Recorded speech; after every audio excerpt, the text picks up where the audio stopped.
Hello friends, welcome to our channel Technical Oops. Today we will discuss one of the most important topics, SRS.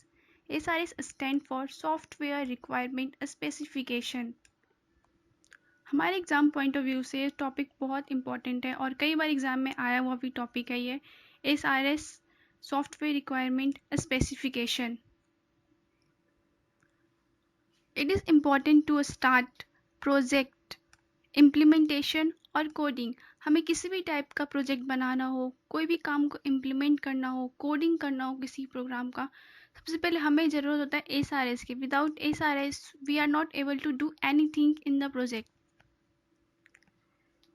Definition of SRS. SRS documents are used to describe behavior of the software system, functional and non functional requirements of the software system. Basically SRS document हमें ये बताता है और describe करता है किसी भी software system के बारे में कि वो फंक्शनल है या नॉन फंक्शनल है, सिस्टम किस टाइप का फंक्शन है. सिंपल वर्ड्स में कहा जाए तो कम्युनिकेशन जब भी हम करते हैं किसी भी सॉफ्टवेयर डिज़ाइन और स्टेक होल्डर के बीच में, तो we can say that we are number of purpose depending on who is writing it. Basically SRS हम बना क्यों रहे हैं, उसके पीछे रीज़न होता है. फर्स्ट रीज़न ये है हमारा SRS का कि SRS लिखा जाता है किसी भी कस्टमर के लिए. फर्स्ट ऑफ ऑल हम लिखते हैं, कोई कस्टमर हमें लिख के देता है कि एक्चुअली हमें चाहिए क्या, उसको एक्सपेक्टेशन क्या है किसी भी सिस्टम से, किसी भी डेवलपर से. सपोज अगर वो एक कंपनी बना रहा है तो कितनी चीज़ें की रिक्वायरमेंट है उसको, उसके अकॉर्डिंग वो डेवलपर को बताता है कि हमें ये चीज़ें चाहिए एक कंपनी को बनाने के लिए, उसको डिज़ाइन करने के लिए. तो फर्स्ट SRS हमारा बताता है, डिफाइन करता है एक्सपेक्टेशन और उसकी नीड्स. सेकेंड SRS जो डेवलपर बनाता है according to requirement. First of all पूछता है SRS से कि आपको चाहिए क्या क्या, उसके अकॉर्डिंग वो अपने are the most important. Let's we discuss about the functional requirement और non functional requirement. Functional requirement वो होता है जो डिस्कस करता है, हमें बताता है फंक्शनैलिटीज़ रिक्वायर्ड क्या क्या है सिस्टम के थ्रू. ये हमें डिस्क्राइब करता है ईच एंड एवरी फंक्शंस. इसमें बहुत इनपुट एंड आउटपुट प्रोसेसेस को हम परफॉर्म करते हैं. Suppose let's we take one example. एक एयरलाइन रिजर्वेशन सिस्टम है और आपको रिजर्वेशन करना है, ठीक है. तो first of all we will check कि valid passenger or details are inputted or not. In an airline reservation system, a reservation can be made even for a valid passengers if the airplane is fully booked. Again, it must be done if valid passenger gates are inputted. Second, we read about the non-functional requirement. Non-functional requirement are those that deals with the characteristic of the system that cannot be expressed as a function. कुछ characteristic ऐसे होते हैं system में जिसको हम as a function express नहीं कर सकते हैं और it's a very difficult for our us. और नॉन फंक्शन डिस्क्राइब करता है केवल सिर्फ only attribute of the system और attribute of the system environment. Non functions are very important as compare to the functional requirement specification. First हमारा है development team, second है maintenance team, third है client, fourth है tech team. हमें ये बताता है जो कंपनी और जो डेवलपर टीम जो सॉफ्टवेयर बना रही है, हमें ये बताता है कि टीम कोई भी जो कोई सॉफ्टवेयर बना रही है या फिर उसमें क्या रखना है क्या नहीं रखना है, क्या कोई चीज़ कोई फंक्शनल है कोई नॉन फंक्शनल थिंग्स है, तो उसके लिए हम डेवलपमेंट टीम को यूज करते हैं क्योंकि वो स्पेसिफाई करती है व्हाट वी. नेक्स्ट हमारा मेंटेनेंस टीम. मेंटेनेंस टीम का काम ये होता है कि कोई भी उसमें प्रॉब्लम्स हो, कोई भी डिफ़ॉल्ट हो, उस डिफ़ॉल्ट को ठीक करने के लिए मेंटेनेंस टीम्स को ऑर्गेनाइज किया जाता है. Suppose there are many mistakes which is done by the development team and it is corrected by our the maintenance team. Next है क्लाइंट. क्लाइंट का काम ये होता है वो हमें बताता है कि उसको रिक्वायरमेंट क्या क्या है, बेसिकली क्या क्या चीज़ें उसको चाहिए एक सॉफ्टवेयर को बनाने के लिए. क्लाइंट के अकॉर्डिंग हम उसकी ज़रूरतों को कंप्लीट करते हैं. डेवलपमेंट टीम मेंटेनेंस टीम उस काम को करती है. उसके बाद हम वेरीफाई कराते हैं क्लाइंट से कि आपको ये चीज़ें चाहिए थी. कंप्लीट करने के बाद उसके बाद क्लाइंट जो भी हमें डिफ़ॉल्ट बताता है कि नहीं हमें ऐसा नहीं ऐसा चीज़ें चाहिए अकॉर्डिंग टू, हम दोबारा उसको सही करते हैं. टेक्निकल राइटर उसके बाद उन सारी प्रॉब्लम्स को जो क्लाइंट को चाहिए, क्लाइंट को सही नहीं लगी डेवलपमेंट टीम के अकॉर्डिंग, उसको दोबारा सही किया जाता है. Next, we read about or understand about the characteristic of a good SRS, which is a very important from our exam point of view. So first, we read about the correctness.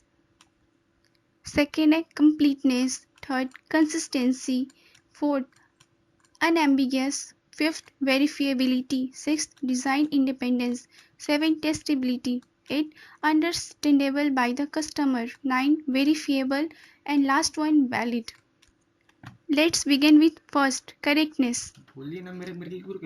SRS is said to be correct if it covers all the requirements they are actually expected from the system. जो भी system को चाहिए उसके according अगर requirement fulfill हो रही है उसको, तो we will say that कि हमारा जो SRS है वो बिल्कुल correct है, बिल्कुल सही है. Next, completeness.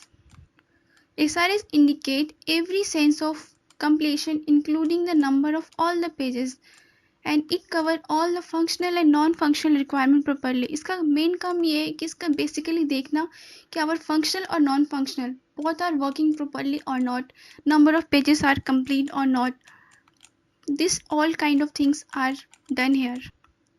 Third is one, consistency. Requirement in SRS are said to be consistent if they are number of conflicts between any set of requirement. किसी भी तरह की डिफॉल्ट को we can't attain here in the consistency, so the requirement in SRS must be consistent. There is no chances of any conflicts between them. Fourth one is ambiguous, and SRS is said to be the ambiguous if all the requirements as stated have only one interpretation. जिसमें सिर्फ एक interpretation हो उस type के SRS को हम कहेंगे ambiguous terms. Some of the ways to prevent the ambiguous, such as modeling technique like ER diagram, proper review, buddy checks, these all are including to save or prevent the ambiguous. Next one is verifiability. SRS is a verifiable if there exists specific technique to untidily measure the extent to which every requirement is made to be system. Means इसका example लेते हैं. Suppose a requirement system must be user friendly और not verifiable. Suppose a new person is using, ठीक है, तो user friendly should be most important. अगर user friendly नहीं रहेगा तो कोई भी न्यू पर्सन उसको इजिली यूज नहीं कर सकता है and the listing such requirement should be avoided. Next one is design independence. There should be an option to choose from a multiple design alternatives for a final system.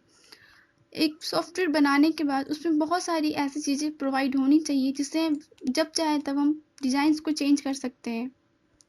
Next, testability. And SRS is written in such a way that is to be generated test cases and test plans for the document.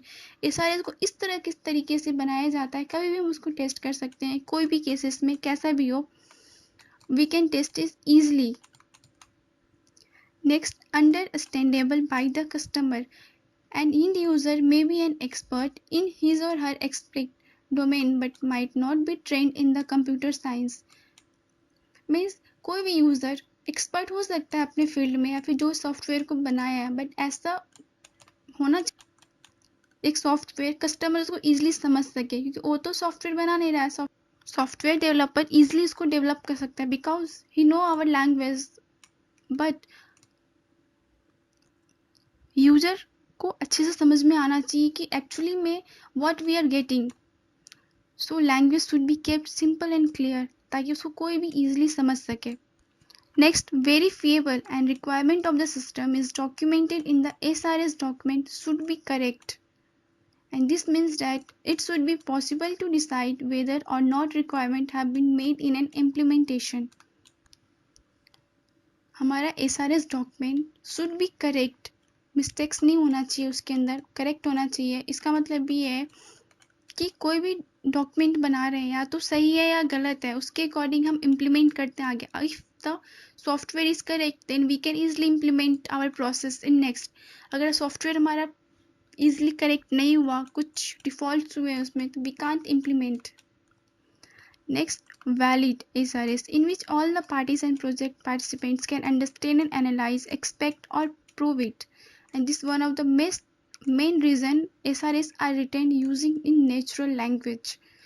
Valid SRS हमें ये बताता है कि कोई भी participants उसको easily समझ सके, analyze कर सके और उसको अप्रूव कर सके कि यस सही लिखा है इसमें। And this is one of the main reason कि SRS को हम अपने लैंग्वेज में, नेचुरल लैंग्वेज में यूज लिखते हैं कोई भी client. Goals of SRS document, the main goals of SRS documents are, first one, feedback to customer, problem decomposition, input to design specification, production validation check. Feedback customer से इसलिए लेना ज़रूरी होता है हमें, ताकि हमें पता चले कि हमने काम कैसा करा है, एक्चुअल में जो हमारा सॉफ्टवेयर है वो इजीली वर्क कर रहा है नहीं कर रहा, कितने डिफ़ॉल्ट्स हैं उसमें। इन सारी चीज़ों को जानने के लिए हमें फीडबैक लेना पड़ता है कस्टमर से। तो कुछ प्रॉब्लम्स हो उसके बाद, तो हम उसके बाद input to design specification, designs वगैरह चेक करते हैं, input what we have put it inside in. Next one is production validation check. Last one we check it कि हमारा काम कैसा रहा। So this is all about the SRS, which is one of the most important topics of the software engineering topic.